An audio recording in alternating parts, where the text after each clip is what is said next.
കഴിഞ്ഞ കുറച്ചു കാലങ്ങളായി അന്താരാഷ്ട്ര വിഷയങ്ങളിൽ സൗദി അറേബ്യ നടത്തുന്ന ഇടപെടൽ ലോകരാഷ്ട്രങ്ങളുടെ ശ്രദ്ധ പിടിച്ചുപറ്റാറുണ്ട്. പലപ്പോഴും സൗദി കിരീടാവകാശി മുഹമ്മദ് ബിൻ സൽമാൻ രാജകുമാരന്റെ നിലപാടുകൾ ലോകശ്രദ്ധയോടെയാണ് വീക്ഷിക്കുന്നത്.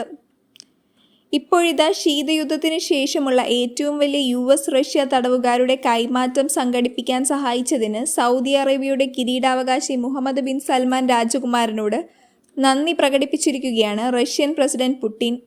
ഇരു രാജ്യങ്ങളും തമ്മിലുള്ള ഏറ്റവും വലിയ തടവു പുള്ളികളുടെ കൈമാറ്റത്തിൽ റഷ്യ തടങ്കലിൽ നിന്നും മോചിതരായ മണിക്കൂറുകൾക്ക് ശേഷം US ജേർണലിസ്റ്റ് ഇവാൻ ഗെർഷ്കോവിച്ചും മുൻ US മറൈൻ പോൾ വിലനും അമേരിക്കയിലേക്ക് മടങ്ങുകയും ചെയ്തിട്ടുണ്ട്.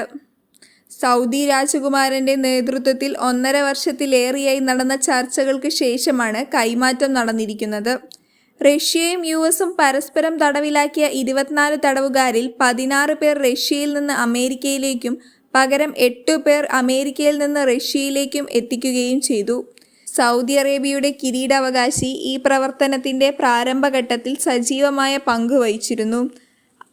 ഞങ്ങൾ അദ്ദേഹത്തോട് വളരെ നന്ദിയുള്ളവരാണ്.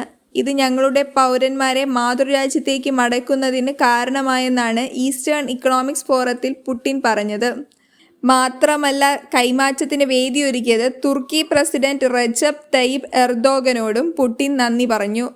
മറ്റ് പല അറബ് രാജ്യങ്ങളും കൈമാറ്റത്തിന് സൗകര്യമൊരുക്കിയതായി പരാമർശിച്ചെങ്കിലും ആരുടെയും പേരെടുത്തു പറയാത്തതും അന്താരാഷ്ട്ര മാധ്യമങ്ങൾ വാർത്തയാക്കിയിട്ടുണ്ട്.